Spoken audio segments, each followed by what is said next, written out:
Well, hello, and welcome to my latest video. It's Pensioner Jules here. Now, you're thinking, why is he wearing that stupid cap? Right, is he doing an unboxing? No, I'm not doing an unboxing. The reason why I'm wearing this stupid cap is it's a fucking Peaky Blinders cap.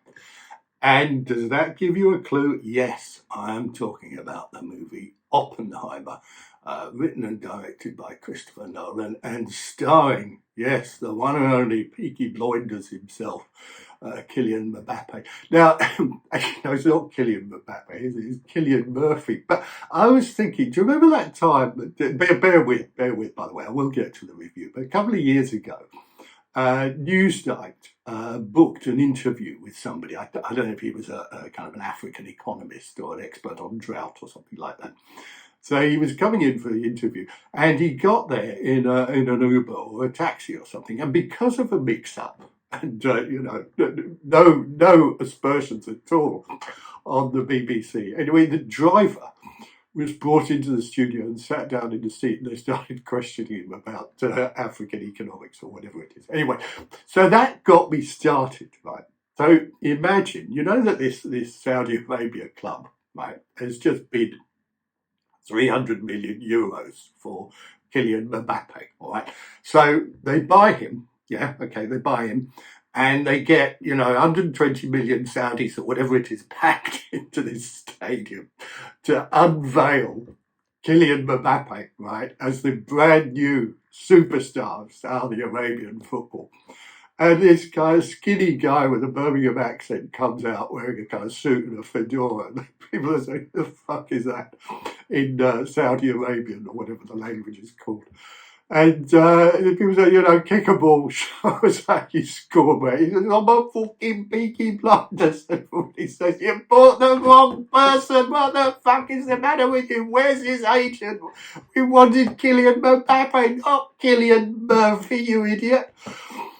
And then, they're doing a new series of Peaky Blinders. And they get the first day on the set, this guy turns up. And he says, okay, here I am, Kylian Mbappe. Fuck, I had him.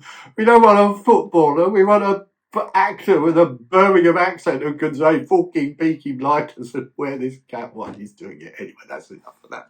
Okay. So, Oppenheimer is what you would call, what I would call, by the way, is it, what's it like? Is it any good? Should you spend your money? Well, Oppenheimer is a kind of biographical movie about J. Robert Oppenheimer, the father, as they say, of the atomic bomb.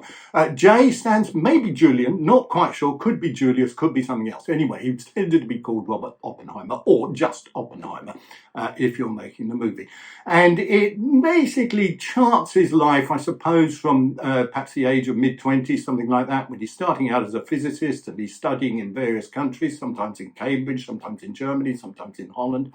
And then by a series of events which aren't necessarily made that clear, he is chosen by General Groves to head up the Manhattan Project, which you will know was the American development of the atomic bomb, which took place in a place called Los Alamos, which I think is in New Mexico. And then it shows him and the rest of the scientists developing the atomic bomb. They explode it, and then a certain amount of the rest of his life told in a method which I will get to in a moment. All right, so that's it. It's a biographical pic of the father of the atomic bomb. What's it like? Well, it's a good film. Okay, let's get that out of the way first. I went with my wife. We went to the East Dulwich Picture House. We enjoyed it. It's a good film. It's well made. Christopher Nolan knows how to make a movie. There's a lot of things that I enjoyed about the film. It is well worth seeing. It's powerful. It makes important and interesting statements about the development and subsequent use of the atomic bomb. It makes reference to Hiroshima and Nagasaki.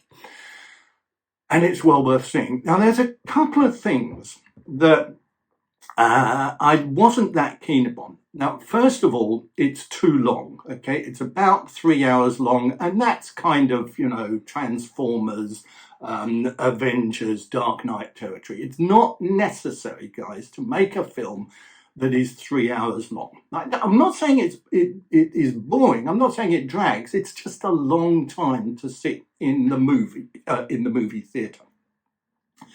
Second thing is the music is really, really loud, really, really intrusive, virtually constant, for reasons that I don't entirely understand, quite often drowns out the dialogue, and is the kind of movie music, and I think that movie music should kind of support the film. It should be there, it should be in the background, it shouldn't take over, and it shouldn't constantly tell you how to feel. In other words, people aren't that stupid. I know a lot of people are, but not everybody is that stupid that they have to be told all the time in the form of music what they're supposed to think and feel in terms of the action on the screen. So that's the second thing I wasn't very keen on. The third thing I wasn't very keen on is the last third or thereabouts of the film is when Oppenheimer completes the Manhattan Project, the atomic bomb has exploded, etc., etc. Now, he has a certain amount of communist sympathies in his past. And during the Cold War, of course, in the 1950s with McCarthy and so on and so forth, he falls foul of this communist witch hunt that took place in the United States.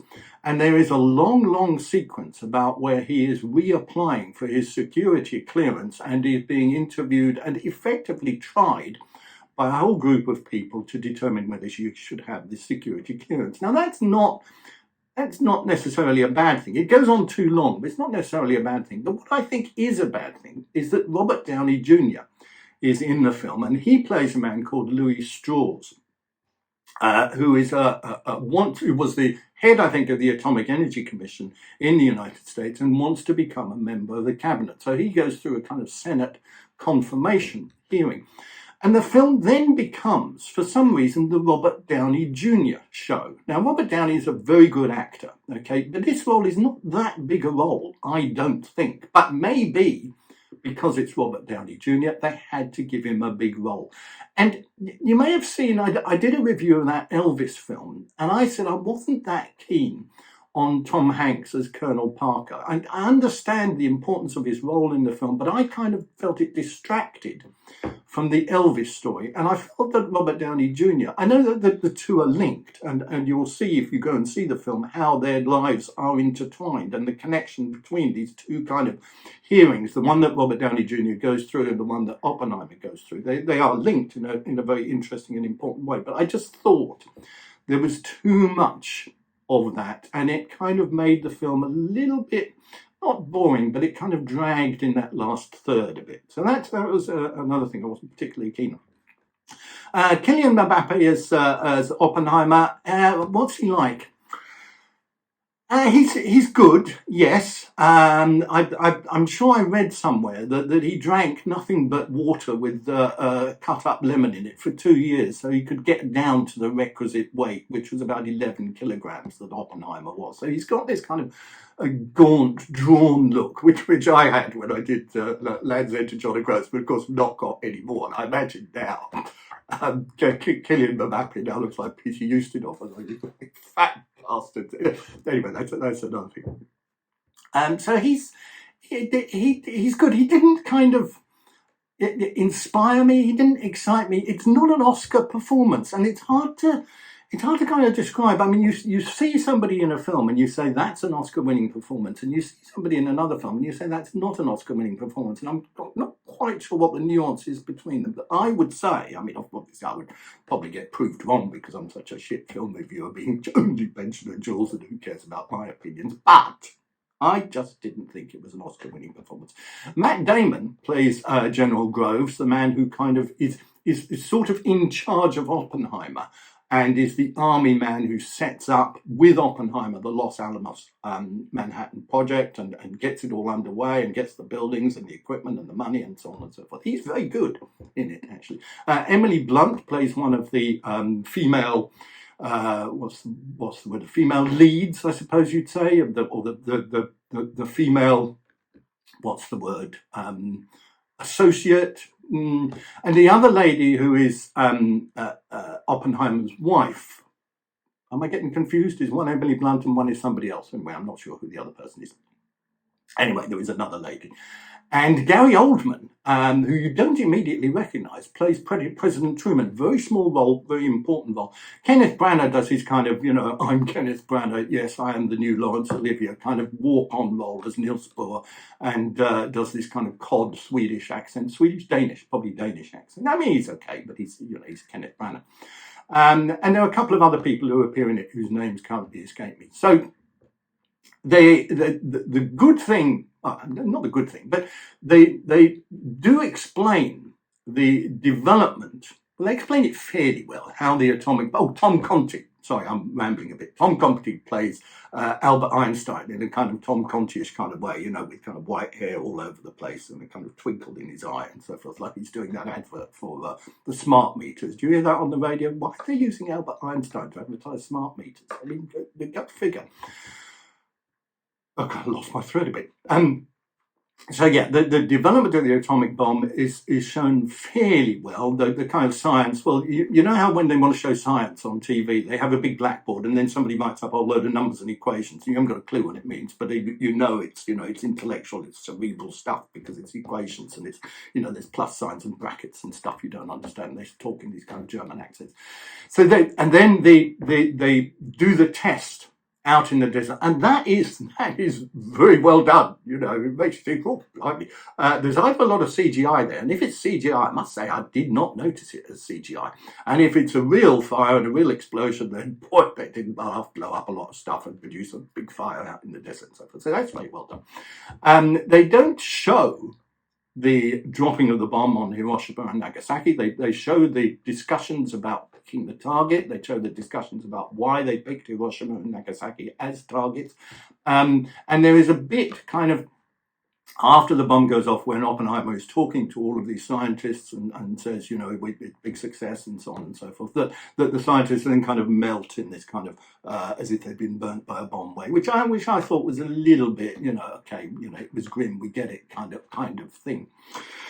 The other thing about it is you will probably know, or you'll almost certainly know, that Oppenheimer either said or said that he said, when the bomb went off, this line from Sanskrit scriptures, which is, "Now I am become death, the destroyer of worlds." Now, I kind of think that it's something that he said later that he said. It may have been something that he thought, whether he actually stood there watching the bomb go off and then say, "Now I am become death, the destroyer of worlds." I'm not entirely sure. And the other thing that I think about that comment is the unbelievable arrogance of it. There were 4,000 people working on the Manhattan Project. And who was it who talked about standing on the shoulders of giants? Oppenheimer didn't get to where he was. I didn't get to where I was without standing on the shoulders of giants and using the science from all these other people who came before me, including Albert Einstein, etc., etc. So, don't take all the credit, all the blame yourself, mate. It wasn't just you. Oppenheimer, by this point, actually, was essentially a bureaucrat. He was running the Manhattan Project. He wasn't the man doing all the calculations on the blackboard. That is kind of Edward Teller. And then after the bomb goes off, of course, and then there is the subsequent development of the hydrogen bomb, and he starts to get all these moral qualms and scruples, which is covered reasonably well in these hearings for his security clearance. And there is a certain amount of discussion about, was the bomb the right thing? Was it the wrong thing? I mean, there is a kind of theory, which may be more than a theory, that if the Americans had been forced to invade Japan, hundreds and thousands of people would have been killed, including both Japanese and American soldiers, and therefore the dropping of the atomic bomb was a necessary evil. Now, I'm not well enough up on the history of the Second World War and the dropping of the atomic bomb to make that particular argument, but I believe that some people have made it. The number of deaths caused by the two bombs, not just on the time that it happened, but subsequently and through radiation and so forth, is over 200,000. But they do mention, of course, that there was a firebombing of Tokyo, which killed upward over, one suspects, 100,000 people. So, we're not trying to measure numbers of deaths. Obviously, there is a big moral and ethical argument about whether one should have the bomb, whether the bomb should have been developed, whether having been developed, whether it should have been dropped and whether it should continue and so on and so forth, which is touched on by the film, but it is primarily the film about Oppenheimer. It is a biographical picture about Oppenheimer, and it is a good film. I wouldn't say it's a great film. There's something to me that's slightly missing that stopped it being a great film. Perhaps it's those kind of faults or the bits that I've said I didn't particularly like, but it's highly enjoyable. It's sort of damning by faint praise. It is well worth seeing. That's faint praise as well. Go and see it. It's a powerful film. It's well made. Christopher Nolan knows how to make a good picture. I can see it getting Best Picture. I'm not sure it necessarily deserves it, but I can see it getting Best Picture because it's that kind of picture. But I may be wrong. I don't think Kylian Mbappe, yes, the great Paris Saint-Germain footballer turned Peaky Fooky Blinders actor, is going to win an Oscar. So is it any good? Yes. Is it worth seeing? Yes. Should you spend your money? Yes. And this is Pensioner Jules saying thanks a lot for watching my fucking review, and see you next time.